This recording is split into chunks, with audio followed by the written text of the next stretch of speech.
Hello and welcome to the Premier Football Podcast. A very special welcome to the first segment of the new season. I'm joined here by Joe Doherty. Joe, are you looking forward to it? Rafe, I absolutely am. It's great to have the Premier League back and some really good games over the weekend. Some more happening tonight as we record it, and it looks to be a very interesting 2021 season with certainly the top half of the table that last year seemed to have strengthened a lot. So it's going to be very competitive this year, I think. It's obviously a new season. Is it a new you, Joe? Have you made any new season's resolutions? I can't say that I have, Rafe. The last season and this season were about 3 weeks apart. If you count the FA Cup final and the Community Shield between those two games, it's quite a short period of time to make any reaffirming life decisions or self-promise. Yeah, it really is strange coming straight from one season into another one like this. We're already hearing the managers talking about a lack of a pre-season, not a lot of time to prepare. One manager in particular, yeah, was quite vocal about that. Some of his players have been affected by the coronavirus. Some of his players hadn't had the chance to train properly. I'd probably bet that it wasn't just his players who had these problems,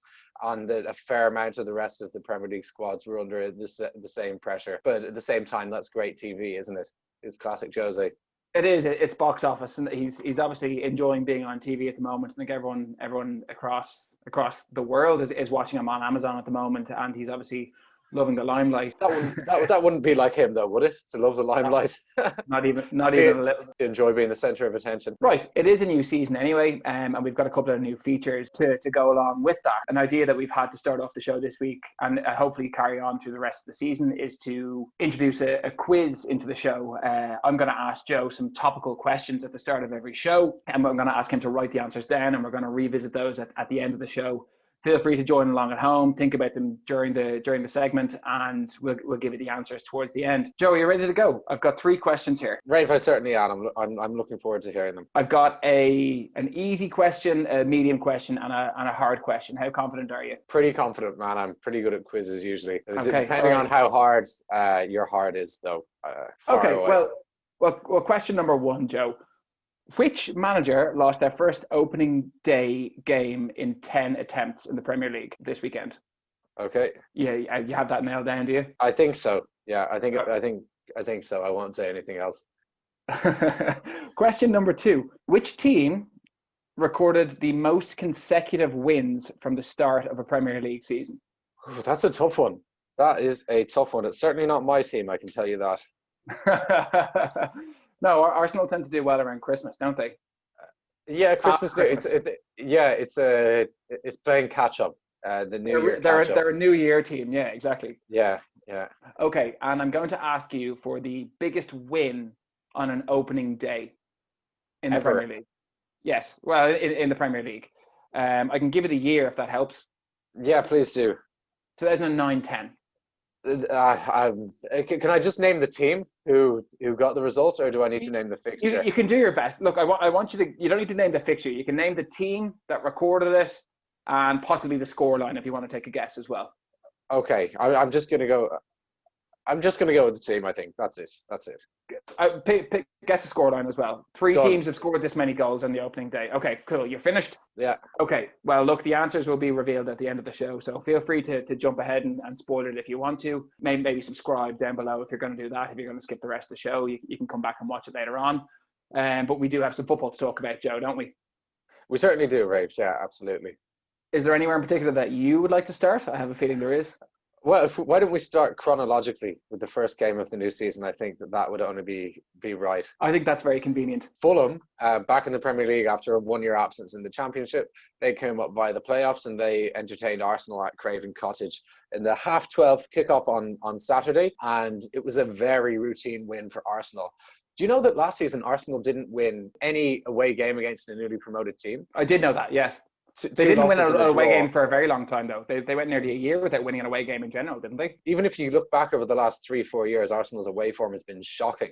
Arsenal won just 4 away games last season, and like I said, they lost 2 and drew 1 against a newly promoted team last season. And I mean, Fulham are a very good Championship team. Let's not beat around the bush. The last 2 times they've been in the Championship, I believe they won it 3 years ago, and they came 4th and went up via the playoffs just this season gone. But at the same time, it's clear that they didn't adapt to the Premier League in 2018-19, and they got relegated. They were very soft, and they seem very soft again, which is strange because Scott Parker instilled some degree of fight and discipline in them, and certainly has done over the last year or so, 18 months, I believe he's been in charge.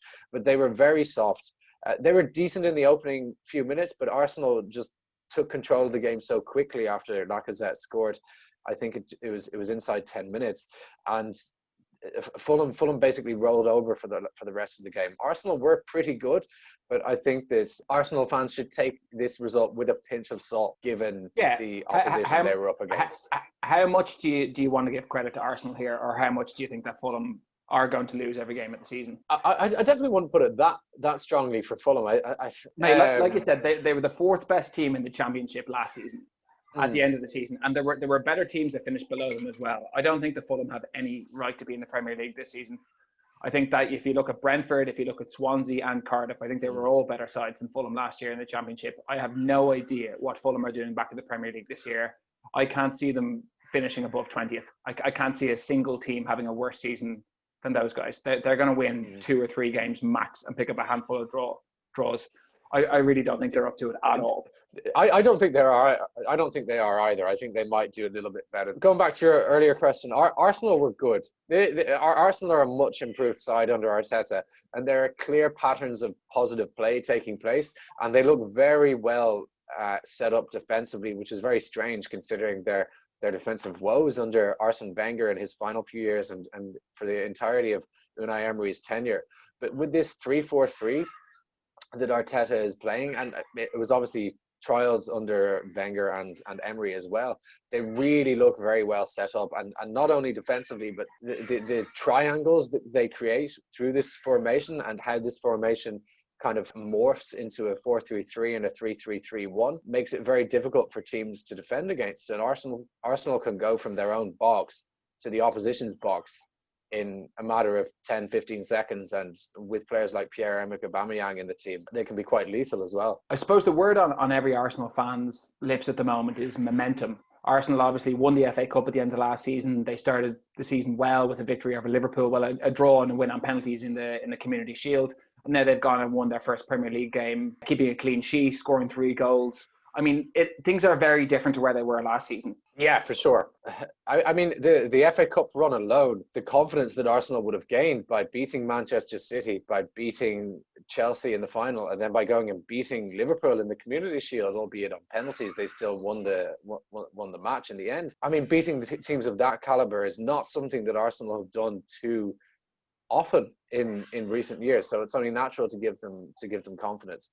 And as an Arsenal fan myself, I feel more confident this season than I did last season or the season before. And that seems to be the general vibe among Arsenal fans as well, I have to say. And I think football fans as well, there seems to be a much greater degree of respect from the footballing media and from rival fans as well for Arsenal at the moment, and I think that can only be down to Mikel Arteta. Has Aubameyang announced his new contract yet? No, that's still not been announced. I don't know what they're waiting for, because every media outlet, certainly every trusted reporter that likes of Fabrizio Romano, obviously he's the key transfer man at the moment. He said weeks ago it's done. David Ornstein, who's a very, very good Arsenal correspondent for The Athletic, said it's done. Aubameyang's father seems to be always dressed in an Arsenal kit. Aubameyang and his kids seem to always be dressed in Arsenal kits on his social media posts. I mean, I don't know what's holding it up. I don't know why they haven't announced it. Everything that's coming out of the club seems to indicate that it's done and dusted, but for some reason or other, it's still not been formally announced. Yeah, well, I suppose that's something to look forward to. There are rumours that he's already completed his video. I don't know if they're doing video announcements for re-signing of contracts now. Is that the stage we've got to? Yeah, I think for ones like this, there might be, just given the club that it is and the torture that Arsenal fans have gone through in the past with key players and captains leaving on free transfers, and with Aubameyang's contract running down. I mean, this will be a first. I know there was Ozil. Totally ridiculous. Oh, I did. I mean, it is. The whole thing is ridiculous. It should be wrapped up ages ago. But obviously, I can only be happy that we seem to be keeping him. Of course, naturally. Look, we'll move across London for a minute. I'm not sure if you caught any of the Crystal Palace Southampton game. Yeah, I caught the highlights. I mean, this was classic Roy Hodgson, wasn't it? Wait, hang on. Were there highlights of that game? Unfortunately, yes, they were brief, but they were available through the Sky Sports YouTube app. I mean, this is just classic Hodgson. They get a goal through Wilfried Zaha. Who else? Obviously, he's not particularly prolific, but he does seem to crop up with a few throughout the season, and they just shut up shop. So I'd feel a bit gutted if I was a Southampton fan. I think that I would have expected a bit more, but then again, Crystal Palace can be really, really difficult to break down, especially at Selhurst Park. Yeah, I think I put out a tweet at halftime saying that I'd prefer to drink a bottle of vinegar than watch the second half. And thankfully for me, no one called me out on it and maybe drink the vinegar. And secondly, thankfully, Southampton did pick up the pace a little bit in the second half and made a bit more of a game out of it. And we're probably the better team through the second half. Zaha did miss a golden opportunity at one stage for Palace, and I think he had another goal ruled out correctly for offside. It could have been a bit more, and he does look at it. He's playing like the transfer window is open, like he tends to do. Yeah, and it very much is. Is there a man in English football more keen to move clubs? I'm not so sure. I think that I don't think so at all. It's always the start of the season. It's always January, the start of the new year, the end of the season that he seems to kick on, and then he disappears for a little while. And as soon as there's rumours of a potential move, his game suddenly transforms into international level. Look, I think for everybody, he needs to get out of that club as soon as possible for his own development and probably for the sake of the club as well, because I don't think they'll be able to really move on and build as long as he's still there. I don't know how you can have someone so integral at your club that clearly doesn't want to be there. Do you know he's 28 now? How much did Arsenal offer? 40 million last summer? They should have taken that. Look, what's the price of staying in the Premier League though? Was he the only difference between them staying in the Premier League last season and not? He scored 3 goals. That's very true. I don't know how many assists he got. I don't know how many penalties he won off the top of my head, but he scored 3 Premier League goals last season. I'd wager that wouldn't have actually had an effect on their survival. No, probably not. Do you think there's cause for concern at Southampton maybe going down early like that? I mean, they did take a little while to come into the game. Danny Ings looked promising enough. Shay Allen's lively as well. But how disappointed do you think Ralph Hasenhüttl will be having not scored on the opening day? No, I don't think you could be hugely disappointed. Like I said, Selhurst Park, even with the lack of fans, is a really tough place to go. Crystal Palace are a difficult team to play against. It won't be the only clean sheet that they keep at home this season by any stretch of the imagination. I go as far as to say they'll keep clean sheets against much better teams than Southampton. So, I mean, it's obviously disappointing to lose the game, but I don't think that they can be too hung up about it. Interestingly enough, there is talks of Danny Ings being linked with a move to Tottenham. Tottenham seems to be in the market for another striker. I mean, obviously they're going to be playing backup to Harry Kane. If Danny Ings he did it at Liverpool and it didn't work out for him. I know it's difficult to turn down bigger clubs, but he's going to be the main man at Southampton, isn't he? Well, I think the biggest issue for his England career as well. Surely he should stay at a club where he's going to be number one. That's it. I mean, he was nearly top scorer in the Premier League last year at Southampton. Having said that, I think the only thing that really held him back at Liverpool was the injuries that he suffered. And to be honest, I know a lot of Tottenham fans won't want to hear it, but if he went into Tottenham fit, scoring goals week in, week out, being a bit more mobile, being able to press from the front, getting in behind with the likes of Son and Moura either side of him, suddenly Spurs look like a counter-attacking force. And we know how much Jose loves to counter-attack. We know that his teams aren't going to have the ball. And you could argue that a player like that would potentially suit Mourinho's style a bit more. He's got a whole season under his belt now, playing week in, week out, something that Harry Kane hasn't done for 4 or 5 years. Spurs fans know they can't depend on Harry Kane to be fit. He doesn't look fit now at the start of this season. If Ings was to come in and start playing regularly and start scoring goals, I mean, I don't think it would be the worst time for Spurs to offload Harry Kane. Where would he go?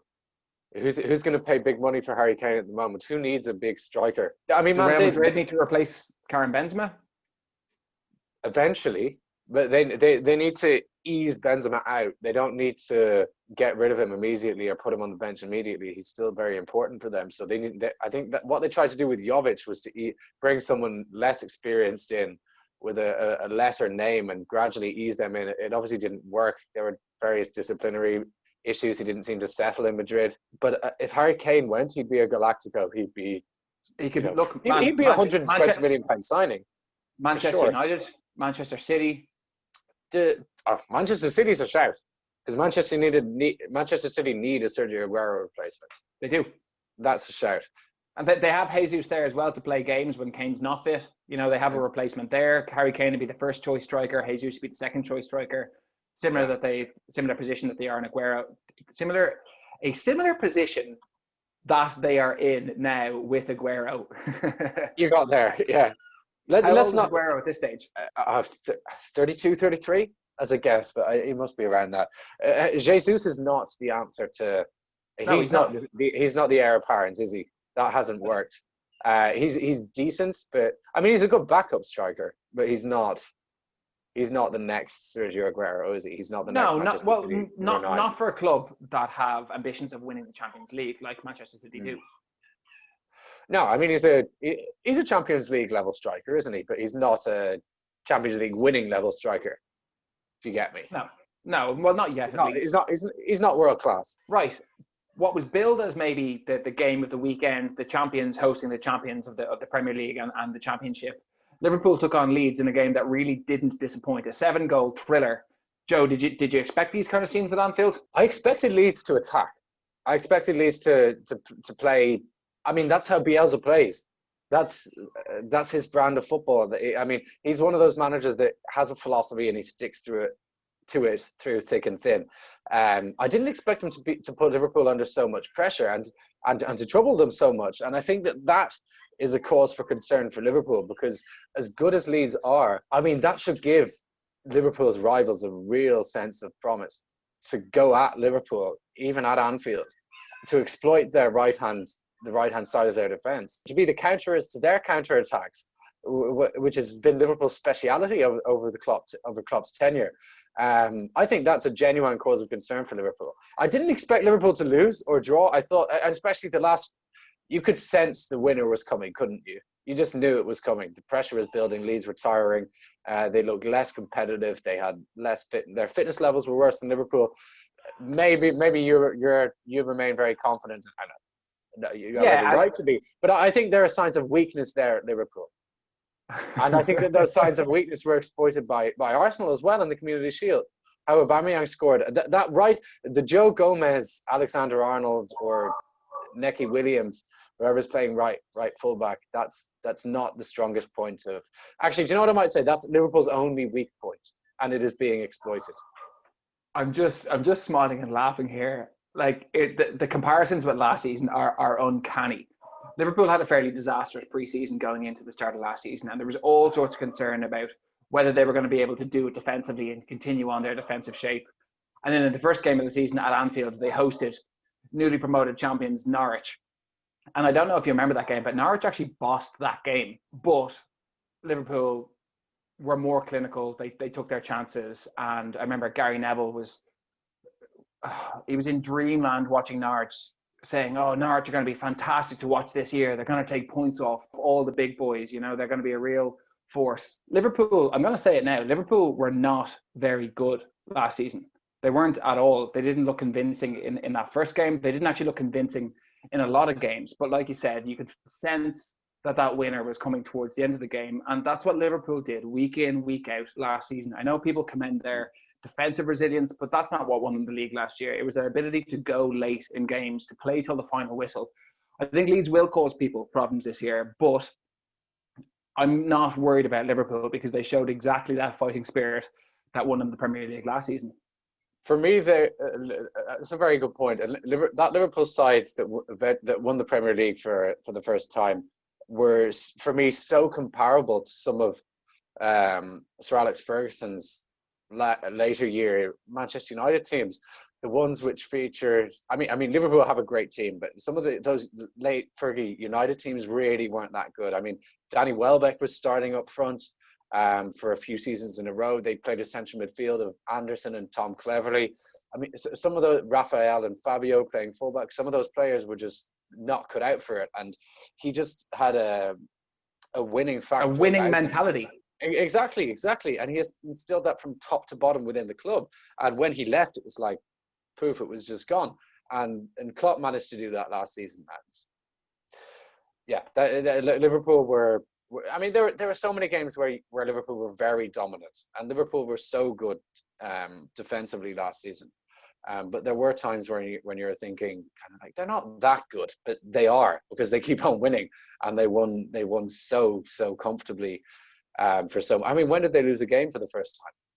Was it? It was Watford in January, February, something like that. It was just before lockdown. It was the week before lockdown in March. In March, yeah, there you go. It's just crazy. And then obviously they tail off a little bit towards the end. There were a couple of other defeats, but I mean, it was the most dominant league title I think that we've ever seen. It was won at the earliest point in history. Right. Well, look, we'll come back to the top of the table at the end of the show. We'll ask for a few predictions about where you think teams will actually finish, but we'll move on for now. The next game of the evening was Newcastle travelling to West Ham in a game contested between two of the most unpopular owners in the league. I know you've been looking a lot into owners this week, Joe, in the Glazers. Maybe we'll put a link to that video up here on one of these corners. But it was the Mike Ashley crew that came out on top after you were slagging off their signings last week. Yeah.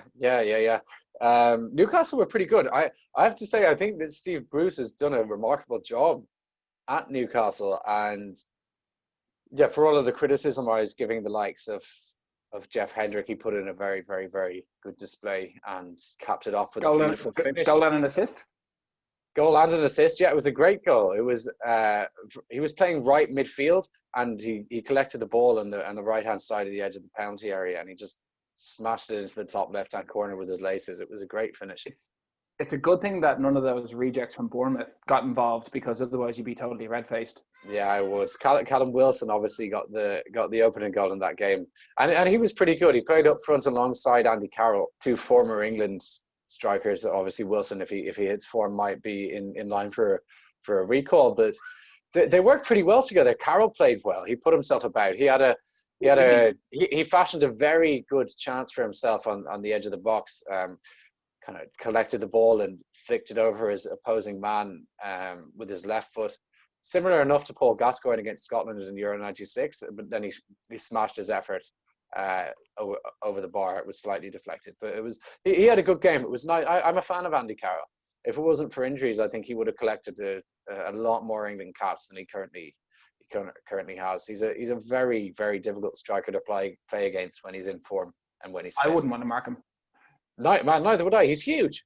He's absolutely huge, and he's not just a big man. I mean, Peter Crouch was big, but he wasn't amazing in the air. Carroll is phenomenal in the air. I'm not sure. Sorry, if you watched the game early on, he was penalised twice for jumping into defenders leading with the elbow and catching them in the side of the head. I don't know how he avoided going in the book for it. The ref saw it both times. But yeah, he regularly leads with the elbow, clatters players. He's got absolutely no conscience, it seems, when it comes to taking cheap shots on defenders early in games. I think he just puts himself about. That's his game. He's probably always played like that. You know yourself at youth football, you can get away with challenges like that. In the Premier League, it's a bit different, so it's strange that he's not getting called up on those. But man, if he can stay fit, then Newcastle have another very good centre forward as well as Callum Wilson, because for the stick that I've given him in the past, he's not a bad Premier League centre forward, and if he stays fit for the entire season, he'll get double figures. Yeah, it'll be interesting to see how well the likes of Carroll and Wilson, or whoever leads the line, be it Almiron or Joelinton, do with especially with the service from wide areas. Sam Maximan looked like a real threat towards the end of last season, and then on Saturday, I think he was the most fouled player on the opening game. He was fouled 8 times. He was a real handful for the West Ham defence.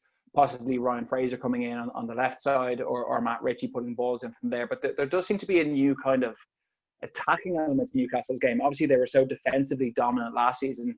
If they can start scoring goals and playing creative football up the top third of the pitch, the sky's the limit for them, really, isn't it? Well, I think they'd be more comfortable than they were last season, and they were fairly comfortable last season.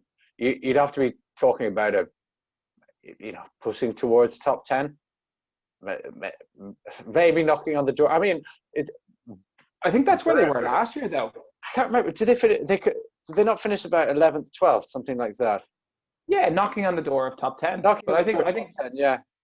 I think they can set their aspirations a little bit higher than that. Well, look, we'll talk a little bit about predictions at the end of the season, because obviously the likes of Everton, Newcastle look very promising. Southampton obviously looked good last year. They finished quite strong. There's lots going on, lots of clubs. So we'll have a look at the potential end of season table in a little bit. But I do want to ask you, before we move on, a little bit about West Ham. Do you think that this was a game that Newcastle were genuinely just very good in? Or do you think, similar to Arsenal, that the quality of the opposition had something to do with it? Yeah, I think West Ham are in real trouble. They haven't really added. I think they made Thomas Souček's loan move permanent, but aside from that, do correct me if I'm wrong, they haven't really added much. No, they sold one of their kids as well that had everyone up in arms. Yeah, Mark Noble was tweeting about that. I mean, it's clearly not going well at West Ham, is it? Let's not kid ourselves. It's sad to see a traditional football club like that. They've got rid of their old ground, Upton Park, which was a classic Premier League ground, and moved to the Olympic Stadium, which they're renting, and it's just a soulless place, with or without a crowd. It's far too. It just doesn't look right. I don't know what you think about the Olympic Stadium, but I've never enjoyed watching football matches there, and it can't be a great ground for West Ham players to go and play it. In addition to that, I think their squad is quite imbalanced. They have a lot of overpaid players who would be more comfortable in Europa League, European teams, rather than a Premier League club that are fighting for survival year after year.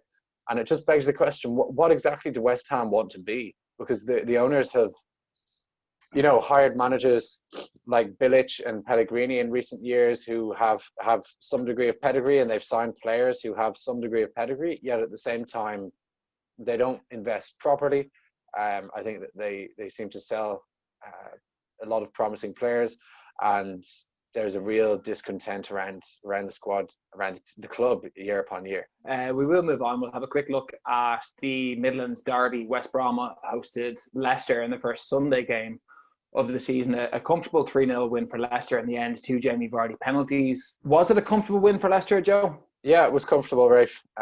West Brom didn't offer too much. West Brom looked pretty poor defensively.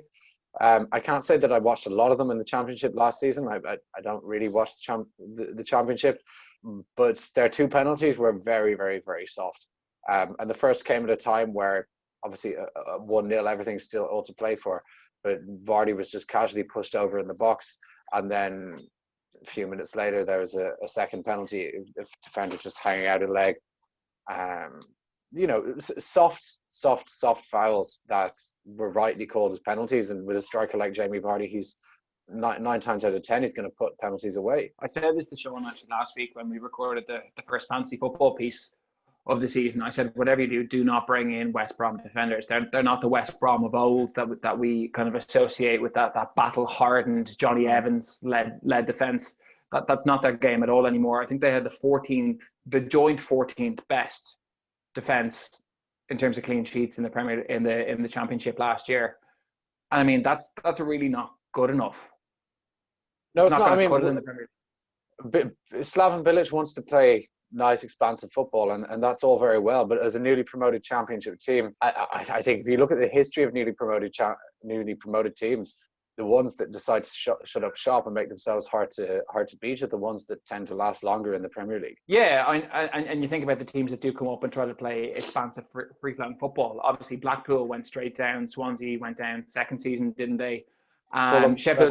Swansea did hang around for a bit, and Bournemouth did, but they'd be the exception. Sheffield United to a degree last season as well, but they were very defensively solid at the same time as playing nice, attractive football too. Yeah, they have a proper structure about them. So are you tipping West Brom to go down? Yeah, I am. definitely. I don't think I'm going to argue with that. I think Fulham and West Brom are certainly going to feature in my bottom three. Do you want to say anything about Leicester before we wrap up? James Maddison back in the squad, playing well again. They were pretty good, I have to say. I mean, they're same as with Arsenal. There'll be much sterner tests, but Leicester have quite a thin squad. They've obviously sold Ben Chilwell, and they're playing Wilfred Ndidi at centre back. I think centre back's really an area that they need to invest some of the Harry Maguire and Ben Chilwell money in. But going forward, they're really a joy to watch, and they have been since Brendan Rodgers took charge. So, I mean, they tailed off hugely at the back end of last season, but if they can maintain the levels that they had at the start of last season and mid last season, I think that they could have a very promising campaign again. Yeah, well, I think the main thing for them last season was losing James Maddison for the final third of the season, and it really showed how much of the attacking play goes through him and how important he is to their overall attack. Yeah, he's the fulcrum of the side.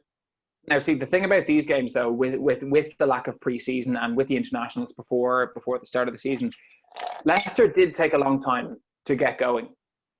They really did. I mean, I watched the first half of that game and it was dire from both teams. It was a really, really poor game of football. It looked like a pre-season friendly. Obviously, Leicester did grow into it in the second half and they did get over the line. But, I mean, they were playing a really poor West Brom side and they really, really struggled for a long period of that game. So maybe as the season goes on, they will kind of start to gel a bit quicker and think things will improve for them. But it is such a difficult kind of read at this stage of the season on teams as to who is genuinely good or who is genuinely bad or who just hasn't been conditioned properly or, you know, who's maybe had a slightly better preseason. So I suppose we've got to factor that in for the first couple of weeks. Joe, the game of the weekend, as you've tipped it, Spurs host Everton in a 1-0 win for the Toffees. And again, we've spoken about teams being possibly good and teams being not so good. Do you think this was a case of Everton genuinely being good and their new signings invigorating the team and possibly lifting them to a new level, or were Spurs just rubbish? Time will tell, but it was an Everton display that I haven't seen maybe ever. Their midfield was phenomenal, and each of the players complemented each other really well. It was interesting to see James Rodriguez play on the right. Obviously, he didn't hug the touchline or anything. He came inside a lot and switched the play, played very neat and tidy passes. And the likes of Decore and Alan settled in very, very smoothly in the centre of the park alongside Andre Gomez. And Richarlison was a threat from the left. He should have scored in the first half when he was clean through on goal, or at least squared it to Calvert-Lewin, who would have had a tap in. They were far better side than Spurs on the day. And I mean, if the two sides continue to play like that over the course of the season, then they'll swap in and out of the top six come the end. In terms that Everton will finish ahead of Spurs? Definitely. Spurs showed nothing. They were really, really poor. They were poor defensively. Their midfield was completely non-existent, and their forwards didn't really seem to try. And they certainly didn't create any. Doherty had a chance in the first half, which was well saved by Jordan Pickford. But that aside, I mean, Kane didn't have a sniff. Son didn't have a sniff. Ali was hauled off at half-time. Lucas Moura looked really out of sorts. There's probably a debate of whether he's actually cut out for a Champions League challenge. But for Tottenham, it's their midfield that would worry me most. Højbjerg, the new signing from Southampton, didn't look fit. If you think about the sort of options that they have in midfield, he's not really the type that they need. They need a Christian Eriksen replacement. They don't have that. Maybe James Rodriguez would have been a perfect signing for them, but he's obviously gone to Everton, and he settled in perfectly and played a big part in their win. Yeah, for sure. And I suppose probably the most impressive thing for me when it came to Everton was how seamlessly they managed to fit so many new signings into one team. I mean, James looked like he'd been there for the last 2 or 3 seasons. Then he'd been playing as one of the best premiers in the playing like one of the best players in the league. You know, he looked so comfortable on the ball. He knew where all the space was. He knew the movements of his teammates already. We know what a threat Richarlison is and can be down that left side or up top. I'm still not convinced about Calvert-Lewin, but I mean, Decore has been one of the most dominant midfielders in the Premier League for the last couple of seasons. I think he's probably the best buy that they've managed to pull off, because what he's going to do to their midfield is he's going to give them an invigoration like they haven't had for years. I know they've signed Alan in behind to do the dirty work, that they've really been missing someone who does that role since Idrissa Gueye left. But I think Doucouré is going to be absolutely huge for them. What won Liverpool the title last year was just energy. Yeah, they were just going for it. They were hungry. They wanted every ball. They wanted to be on top. They wanted to win every game. And he's like that. He's just hungry for everything. He covers so much ground. He's so technically gifted. He's so dominant that Alan was given man of the match, and obviously he was fantastic as well. He didn't misplace a pass for the entire game. He covered the space in behind. But with Doucouré in front of him, covering so much ground as well, I think it was easy for him in that way. And it allowed the likes of the luxury players like Rodriguez and Gomez to really show their class and demonstrate it. And when you have that balance in midfield of power and desire and technical class, I think that Everton are going to be genuinely challenging. I'm still not convinced about Dom Calvert-Lewin up top. I think that there are better strikers out there. I know he runs around a lot. He does the job for the team. And if he can bring the likes of Richarlison into play and maybe drop deep and make the space in behind for wide players to get up in front of him, then yeah, fantastic. And obviously he can head in a couple of goals as well. Richarlison should have scored at one stage. Obviously he ran to the keeper. He could have squared it to Calvert-Lewin as well. Could have been 2-0. But Spurs were awful. Don't get me wrong. Spurs were really, really rubbish. They didn't have a game plan other than kicking the ball long to Harry Kane. And he's not a target man. He's not a big man. Like, I know Jose likes to play with a target man or likes to play with someone quick that gets in behind. I don't see how Harry Kane fits into a Jose Mourinho team. No, neither do I. He's not a Diego Costa or Didier Drogba type at all, or Lukaku. He's quite a delicate, creative player, actually, if you really think about his qualities.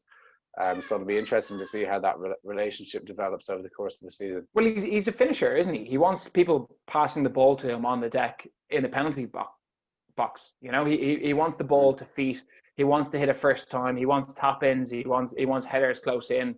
You know, he doesn't want people lumping the ball up to him from 60 yards and being asked to hold it up and bring other players into the game. That's not the way Harry Kane plays. No, not at all. Like he's definitely not a Didier Drogba. No. Obviously, this show is being recorded on Monday evening, so we unfortunately don't have the results from the two games. I think Wolves are winning 2-0 at the moment against Sheffield United. So we're going to assume that they're going to go on and win that game.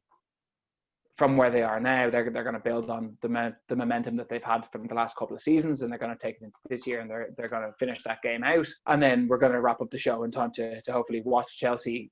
And you'd imagine that they're going to beat Brighton as well, barring some sort of, I don't want to say fluke, but I mean, with the money that Chelsea have spent, there's definitely expectation on them to go and win that game comfortably, don't you think? Yeah, definitely. And I mean, let's not kid ourselves, Brighton aren't the greatest of teams, but it's a test for Chelsea and how quickly their new signings can gel together and how quickly, they've had such a small break. I wonder how many training sessions they've all had together to get to know each other's patterns of play. So it'll be interesting to watch. You'd imagine that they'll finish the season stronger than they'll start it. Their new signings, that is. It could take a little bit of time for them to all gel together because they've signed so many new players. I mean, each of those new signings, maybe Thiago Silva aside, walk straight into the starting 11. How much pressure do you think is on Frank Lampard this season? A lot. They have to sustain a title challenge. Without a doubt, they can't just finish fourth. They have to sustain a title challenge. That he will be judged this season to the same level that previous Chelsea managers have been judged? If you look at the history of Roman Abramovich, then the only answer to that question can be yes. I mean, when he spends the money, the level of expectation on the Chelsea manager is huge. There's one objective and one objective alone, and that is to bring in the Premier League. So that's what he has to do this year. He has to take advantage of a City team who didn't perform to their best last season, who lost 9 matches, and it's obviously difficult to retain the Premier League title, so there'll be a lot of pressure on Liverpool as well. It is, and to be honest, I think this is going to be one of the toughest seasons to be a manager of any team in the Premier League. You look across the top 5 or 6, and there's investment in the teams that didn't finish so well last year, or there's a remarkable upsurge in form. You know, I think that it's really going to be difficult to call this season, which brings us really, really nicely onto the point where I'm going to ask you to predict the top 8 of the Premier League and the bottom 3 to go along with that. I'll go with Liverpool to defend their title. And I think that I said City before, but I'll go with Liverpool. I'll go for City 2nd, Arsenal 3rd, United 4th, Chelsea 5th, Everton 6th, Leicester 7th, Tottenham 8th, and then going down Fulham, West Brom, and West Ham. So you've got Wolves to essentially miss out from the top teams of last season. Wolves and Sheffield United, you don't think we'll have a look in towards European places? Sheffield United, definitely not. Wolves could surprise me, but I just think there are better teams than them at the moment. Do you think that Tottenham are a better team than Wolves? No, I don't think that Tottenham are better teams than Wolves. But Tottenham have been there and done it and got top 6 for the last good few years. Maybe they'll prove me right. That could easily not happen. But Tottenham have been there and done it I suppose so. Wolves, they've come 7th in the last 2 seasons. So that's my prediction. It'll remain to see if that actually comes to fruition. Right, thanks. I suppose at this stage I'll offer up my opinions for what they're worth. I do think that Liverpool will go on and defend their title. Naturally, I'm not going to say anything else. And as much as it pains me to say it, I think that the second best team in the Premier League at the moment is Manchester United, especially if they can go out and get another attacking player like Jadon Sancho. But to be honest, I do not think that they need him, because I think that they have an incredible squad. I think that they were defensively so sound last year. I think that with Bruno Fernandes in the team for the entire season and the number of penalties and big chances that they get, I think that they're going to be incredibly consistent this year. I think Solskjaer has done a fantastic job. And to be honest, I can see City falling further off the pace than they were last year. I know they've gone out and signed Nathan Ake, but I do not think he's the answer to their defensive problems. Fernandinho back to midfield, yeah, sure, they were missing that last year, but he's too old at this stage. I really don't think that they've gone out and addressed the issues that they had last year. I think they're going to be hung up on winning the Champions League. I don't think they're going to give the Premier League the focus that it needs. You've got to be playing with intensity 100% every single week in the league to go out and challenge for the top. And I don't think that they have that in them at the moment. So I'm going to put City actually down for a 4th place finish. And I think that Chelsea are going to come 3rd. Well, I haven't seen Chelsea play this year. I think that Arsenal could be really good as well, man. Arsenal look at it. Oh, I'm going to say Chelsea, and then I'm going to say City in 3rd, and then I'm going to say Arsenal in 4th. Liverpool, Manchester United, Manchester City, Arsenal. Chelsea are going to come 5th. 6th, I'm going to agree with you and say Everton. We're going to be totally knee-jerky on the back of one game against a poor Spurs team and say that they're going to take 6th place. I'm going to say 7th place is going to be Wolves, and 8th place is going to be Leicester. That's pretty fair. I don't see Spurs finishing in the top 8. I think that they are going to absolutely implode. I know that I was talking about how good Danny Ings could be for them, and I know Jose's come out and said he wants a striker, and the club are trying to get him a striker. They need a forward player so badly, but they don't just need a forward player. They need a creative midfield player, like you touched on. They need a couple of fullbacks. I don't think that Matt Doherty is the answer to their defensive problems. He plays as a wing back in a back 5, not in a back 4 like Jose Mourinho plays. I don't see Mourinho switching to a back 5 or a back 3.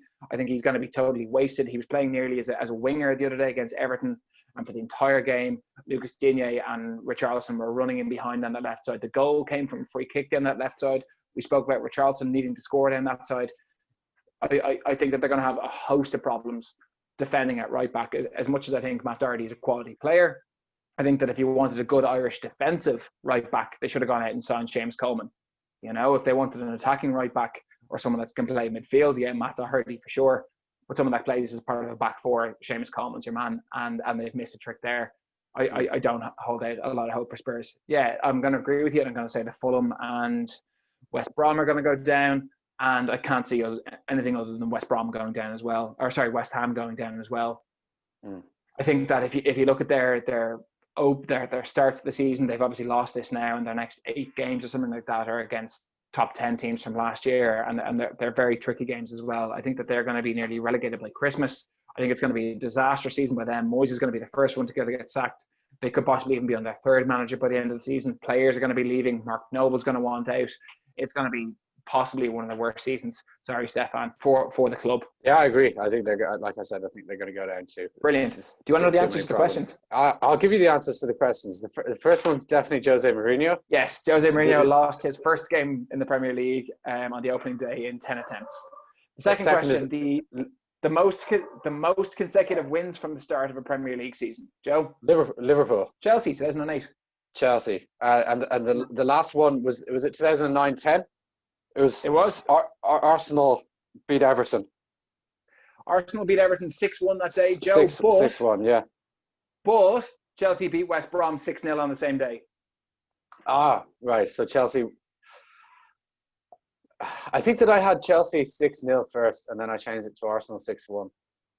Yeah, Chelsea beat West Brom 6-0. So two out of three this week. The quiz will be back next week, Joe. I hope you're happy to hear. Always happy to have a quiz, Rafe. And I'm actually going to ask you to do the next part, Joe, because you're much better at it. We're going to be doing these shows, hopefully coming out every single Tuesday. Guys, we're going to be releasing the fantasy football content later in the week and Joe's feature pieces early on in the week. But Joe, in terms of what people need to do next, do you have any advice for them?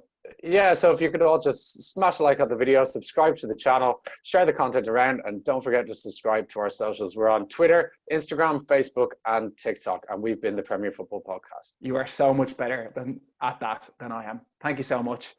No problem at all. Glad you liked it. Thanks for watching. Thanks for watching, guys. Thanks for stopping by. You stay classy, San Diego.